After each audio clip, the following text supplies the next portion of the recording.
Bonjour à tous et bienvenue dans ce nouvel épisode du podcast. Dans cet épisode, on va voir ce qui est pour moi la clé, les secrets ultimes pour garder nos pensées pures.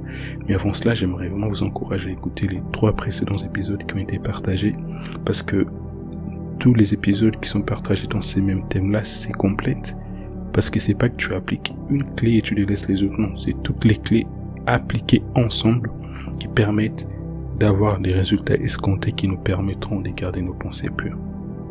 Cette clé des clés pour moi, ce n'est pas tant un principe, mais c'est une personne, c'est la personne du Saint-Esprit. C'est celui qui atteste qu'on est réellement des enfants de Dieu. Le premier point que j'aimerais qu'on puisse voir ensemble, c'est que il ne suffit pas d'avoir le Saint-Esprit, il faut être rempli du Saint-Esprit. Pourquoi je dis ça? Parce que tout chrétien, comme on a pu le voir, a le Saint-Esprit en lui. C'est parce que tu as le Saint-Esprit en toi que tu deviens enfant de Dieu. C'est le Saint-Esprit qui régénère notre esprit à notre nouvelle naissance. Sauf que avoir la personne du Saint-Esprit en soi, c'est très très bien, c'est une très très bonne chose, mais ce n'est pas suffisant si tu veux garder tes pensées pures. Les disciples, si on prend leur exemple, ils avaient reçu le Saint-Esprit. Dans Jean 20, 21 jusqu'au verset 22, la Bible nous dit que Jésus leur dit de nouveau, la paix soit avec vous. Comme le Père m'a envoyé, moi aussi je vous envoie. Et après ces paroles, il souffla sur eux et il leur dit, recevez le Saint-Esprit. Donc les disciples avaient reçu le Saint-Esprit lorsque Jésus est ressuscité. Sauf que malgré qu'ils aient reçu le Saint-Esprit, Jésus leur dit, attendez, ne partez pas loin jusqu'à ce que vous soyez revêtus de la puissance d'en haut. Donc les disciples, ils avaient déjà le Saint-Esprit en eux, mais pour pouvoir opérer, pour pouvoir fonctionner, pour accomplir la mission que Jésus-Christ leur demandait d'accomplir, il ne leur suffisait pas simplement d'avoir le Saint-Esprit, mais il leur fallait être remplis et revêtus du Saint-Esprit. On peut aussi prendre l'exemple de Jésus-Christ qui avait le Saint-Esprit en lui dès la naissance, parce que la Bible dit qu'il est né d'esprit. Donc le Saint-Esprit habitait déjà en Jésus-Christ dès sa naissance. Quand il avait 3 ans, 4 ans, 12 ans, il avait déjà le Saint-Esprit en lui. C'était la seule personne pour la première fois sur terre à avoir le Saint-Esprit en lui. Sauf que ce n'était pas non plus suffisant. Le Saint-Esprit était en lui, mais c'était insuffisant pour que Jésus-Christ commence son ministère. C'était insuffisant pour que Jésus-Christ marche dans sa destinée. C'était insuffisant pour que Jésus-Christ accomplisse l'œuvre de la croix. Il lui fallait aussi être rempli et revêtu du Saint-Esprit. L'erreur que beaucoup de chrétiens faisons, c'est de penser et de nous limiter simplement au stade de recevoir Jésus, de recevoir le Saint-Esprit en nous. C'est l'erreur que beaucoup de chrétiens font. C'est une très très bonne chose que l'Église de notre génération ait pris conscience de la personne du Saint-Esprit. Et je bénis Dieu pour la vie des hommes comme Kenneth Hagin, comme Benny Hinn, qui ont permis, qui ont écrit, qui ont enseigné, qui ont prêché sur le Saint-Esprit, comme Kathryn Kuhlman. Ce sont ces différentes personnes que Dieu a utilisées pour élever notre conscience et augmenter notre compréhension de la personne du Saint-Esprit. C'est une très très bonne chose qu'on soit conscient de sa personne, mais ce n'est pas suffisant. Il faut qu'on commence maintenant à comprendre comment opérer, comment fonctionner, comment marcher avec le Saint-Esprit. Et c'est de ça que ma génération actuellement a besoin. Tu peux vivre en fait dans une maison avec une personne, mais ce n'est pas parce que tu vis avec cette personne que pour autant tu vas connaître ses secrets, que tu vas connaître ses habitudes, que tu vas connaître ses sensibilités, que tu vas comprendre ses expressions. C'est la même chose avec une personne qui a reçu le Saint-Esprit. C'est une très très bonne chose de recevoir le Saint-Esprit. C'est la base, c'est un fondement, c'est indispensable pour naître de nouveau et pour être sauvé. Mais ce n'est pas parce que tu as reçu le Saint-Esprit en toi que tu vas forcément être intime avec lui, que tu vas forcément discerner sa voix, que tu vas forcément marcher selon lui, que tu vas forcément avoir accès à sa puissance. D'ailleurs, c'est mon deuxième point. La présence du Saint-Esprit en nous ne nous garantit pas sa puissance. Je sais que ça va peut-être choquer certaines personnes parce que pour beaucoup, on a été enseigné que voilà, la présence et la puissance du Saint-Esprit, c'est la même chose. Donc, quand tu es sur le Saint-Esprit, quand le Saint-Esprit vient habiter en toi, il te transfère aussi sa puissance. Pas forcément. Juste pour préciser, quand je dis que la présence du Saint-Esprit ne nous garantit pas sa puissance, ça ne veut pas dire que quand le Saint-Esprit vient habiter en nous, il laisse sa puissance au ciel. Non. C'est que le Saint-Esprit vient habiter dans notre esprit. Mais c'est pas parce que il vient habiter dans notre esprit que notre esprit est revêtu de sa puissance. C'est ça que je veux dire. Je vais lire 2 textes. Le premier texte, c'est dans Ephésiens 6. Au verset 10, je vais lire dans la version parole vivante parce que je la trouve clairement plus explicite et comme son nom le dit, elle est vivante. Je lis: pour conclure, devenez des chrétiens forts, non pas par vous-même, mais en puisant vos forces dans les ressources infinies de la puissance du Seigneur. Or, dans 2 Corinthiens, il est dit que « Or, le Seigneur, c'est l'Esprit ». Donc, dans ces textes, Paul nous dit « Devenez des chrétiens forts, non pas par vous-même, mais en puisant vos forces dans les ressources infinies de la puissance du Saint-Esprit ». Et ça continue, c'est dans la communion avec lui que vous trouverez votre énergie. C'est dans la communion avec lui que vous trouverez votre énergie. Ce qu'il faut comprendre, c'est que marcher par l'esprit demande de la force. Prenons l'exemple d'un corps physique. Si ton corps physique est faible, il est malade, si tu as faim, si tu n'as plus d'énergie, tu peux arriver à un stade où tu n'arrives même plus à marcher. Et c'est exactement la même chose avec nous spirituellement. Si notre esprit il est faible, si notre esprit est affamé, on ne pourra pas marcher par l'esprit en fait. C'est pour ça qu'on a beaucoup de chrétiens qui ont le Saint-Esprit en eux, mais n'arrivent pas à obéir, n'arrivent pas à manifester les fruits de l'Esprit. C'est parce qu'ils n'épuisent pas leur force dans les ressources du Saint-Esprit. D'ailleurs, il y a un proverbe qui dit « Ventre affamé n'a pas d'oreille ». La raison pour laquelle beaucoup de personnes ne savent pas entendre Dieu, c'est parce que c'est des affamés spirituels. Si physiquement, lorsque tu es affamé, tu perds la sensibilité, à combien plus forte raison quand tu es affamé, alourdi spirituellement. Beaucoup de chrétiens, en guillemets, n'ont pas d'oreille spirituelle simplement parce qu'ils sont affamés, parce qu'ils ne nourrissent pas leur esprit. Or la Bible dit, l'homme ne vivra pas de pain seulement, mais de toute parole qui sort de la bouche de Dieu. Les 2e textes que j'aimerais qu'on lise ensemble, c'est dans Ephésiens 3, du verset 14 au verset 16. Je vais les lire. À cause de cela, c'est Paul qui parle.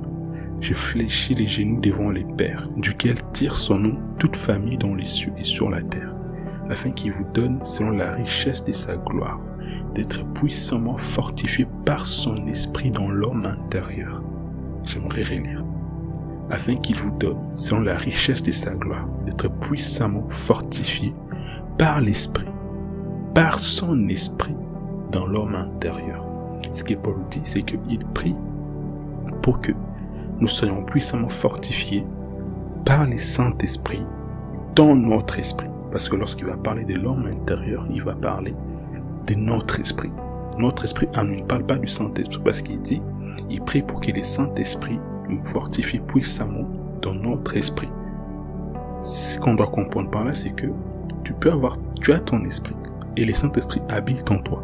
Mais malgré que le Saint-Esprit habite en toi, le Saint-Esprit a besoin encore plus de fortifier ton esprit. Donc ton esprit a besoin d'épuiser sa puissance dans le Saint-Esprit. Voilà pourquoi il est indispensable de communier avec le Saint-Esprit, parce que sa présence en nous ne nous garantit pas sa puissance.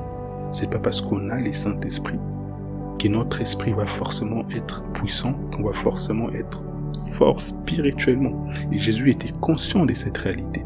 C'est pour ça que malgré qu'il avait le Saint-Esprit en lui, il a dû attendre à ce que le Saint-Esprit descende sur lui dans sa plénitude, dans sa puissance pour commencer son ministère. C'est comme ça que Jésus-Christ, malgré qu'il avait soufflé dans ses disciples pour qu'ils reçoivent le Saint-Esprit, c'est à ce moment-là qu'ils sont nés de nouveau. Mais leur nouvelle naissance a commencé dans Jean 20 lorsque Jésus-Christ a soufflé en eux le Saint-Esprit. C'est là qu'ils sont nés de nouveau. Mais malgré qu'ils soient nés de nouveau, malgré qu'ils aient eu le Saint-Esprit en eux, ils avaient besoin d'être remplis et revêtus du Saint-Esprit. Et c'est à la Pentecôte que le Saint-Esprit est descendu sur les disciples. C'est là qu'ils ont été revêtus de puissance. Pourquoi je parle du fait que oui, la présence ne garantit pas la puissance du Saint-Esprit? Simplement parce que pour marcher par l'Esprit, pour chasser les démons, pour dompter les désirs de la chair, pour chasser certains types de mauvaises pensées qui viennent avec des oppressions, avec des puissances démoniaques, il faut la puissance du Saint-Esprit, il faut être rempli du Saint-Esprit. La raison pour laquelle beaucoup de chrétiens, ils sont là, ils sont authentiquement nés de nouveau, mais ils sont faibles, ils n'arrivent pas à chasser les mauvaises pensées, ils sont constamment sous oppression démoniaque, ils se font constamment taper dans des songes, ils se font constamment malmener par des mauvaises pensées, par des oppressions. C'est parce que ils ont le Saint-Esprit, oui, mais il leur manque la puissance. C'est pour ça qu'il était important pour moi dans ces points de marteler, d'insister, de nous faire comprendre que oui, la présence du Saint-Esprit c'est bien, mais c'est pas parce que tu as le Saint-Esprit que forcément tu es puissant spirituellement. C'est pas parce que tu es né de nouveau que forcément tu vas avoir la puissance du Saint-Esprit en toi. Non, encore faut-il que tu puisses communier avec le Saint-Esprit. C'est dans cette communion-là que tu vas commencer à être puissant spirituellement. C'est là qu'il va commencer à te remplir, à t'équiper, à te fortifier. C'est là que si hier il y avait des pensées auxquelles tu n'arrivais pas à chasser, en communiant avec le Saint-Esprit, en devenant de plus en plus fort spirituellement, tu vas commencer à pouvoir les chasser, à pouvoir les repousser. Parce que une chose importante aussi, c'est que il y a des niveaux de puissance, il y a des niveaux d'autorité spirituelle. Bon, je pense qu'on reviendra dessus une autre fois. Parce que tu peux avoir un certain niveau de puissance aujourd'hui, mais demain, tu fais face à des oppositions. Tu fais face à des esprits qui sont encore plus puissants que toi. C'est pas qu'ils sont plus puissants que le Saint-Esprit, non. Comme je l'ai expliqué, c'est que le Saint-Esprit, il est puissant. Sauf que toi, ta puissance, la puissance avec laquelle tu vas opérer, c'est celle que le Saint-Esprit va déposer dans ton esprit. Ça veut dire que la puissance avec laquelle tu vas opérer va dépendre de ton niveau spirituel. Le Saint-Esprit, il est tout puissant. Il a la toute puissance. Sauf que cette toute puissance-là, notre esprit ne peut en recevoir qu'une certaine portion, une certaine mesure. C'est comme ça que plus on grandit spirituellement, plus on élargit notre homme intérieur, plus aussi notre esprit augmente en termes de niveau d'autorité, en termes d'onction, en termes de puissance. Pour conclure, mon troisième point aujourd'hui, c'est que avoir la puissance, c'est bien. Obéir, c'est mieux. Les buts pour lesquels le Saint-Esprit nous remplit, nous fortifie, nous donne sa puissance, c'est pour nous rendre capables de faire ce que Dieu nous demande de faire. Dans Ézéchiel, il a dit, je mettrai mon esprit en vous et je vous rendrai capable de suivre mes instructions et de marcher selon mes commandements. Donc son esprit, il est venu sur nous pour nous rendre capables d'obéir. On reçoit la puissance du Saint-Esprit, on reçoit la plénitude du Saint-Esprit pour nous rendre capables de faire ce que Dieu nous demande de faire, pour nous rendre capables de marcher par l'esprit.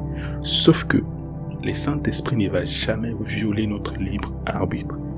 Donc le Saint-Esprit, il t'équipe, mais c'est à toi de faire tes choix. C'est à toi de prendre tes décisions. Le Saint-Esprit, en priant, en communiant avec lui, en pratiquant tout ce que j'ai mentionné, il va te rendre capable de rejeter les mauvaises pensées, mais c'est à toi de rejeter les mauvaises pensées. C'est à toi de renoncer à ce type de pensées. Le Saint-Esprit va te fortifier, il va te rendre capable de pardonner, mais c'est à toi de prendre la décision de pardonner. Je vais vous raconter vite fait mon témoignage. Un des péchés avec lesquels je l'ai plus lutté, c'était l'impudicité. Et moi, je pensais que c'était parce que je n'étais pas baptisé, qu'une fois que je serais baptisé, j'allais être délivré de cet esprit-là, de ces péchés-là. Et je vous assure que les mêmes jours de mon baptême, je suis tombé dans la masturbation. Et je vous assure que ces jours-là, j'avais pleuré. Je me suis dit, ah Seigneur, mais qu'est-ce que j'ai fait? J'ai fait à peine, je me suis baptisé à midi, et à 14h, j'étais déjà retombé. Pour vous faire comprendre à quel point c'était profond. Je me suis dit, dans ce cas, c'est pas une question de baptême. Je suis parti dans des séminaires de délivrance, je me suis dit, là, c'est certainement un démon. On a commencé à prier, on a chassé des esprits. Je sentais que l'esprit était parti. J'ai pas eu des manifestations ou quoi que ce soit, j'ai jamais eu ce genre de choses. Mais j'ai senti que l'esprit était parti. Quelques jours après, je suis encore retombé. Je me suis dit, ah, mais c'est quoi le problème? On m'a dit qu'il fallait beaucoup prier. J'ai commencé à beaucoup prier, à jeûner, j'étais rempli du Saint-Esprit. Mais quelques jours, j'ai retombé encore. Je me disais, mais Seigneur, c'est quoi les problèmes? Et c'est là que le Saint-Esprit m'a fait comprendre que mon problème, ce n'était ni les démons, ni la plénitude du Saint-Esprit, ni même la chair, ni même la discipline. Mon problème, c'était mon cœur.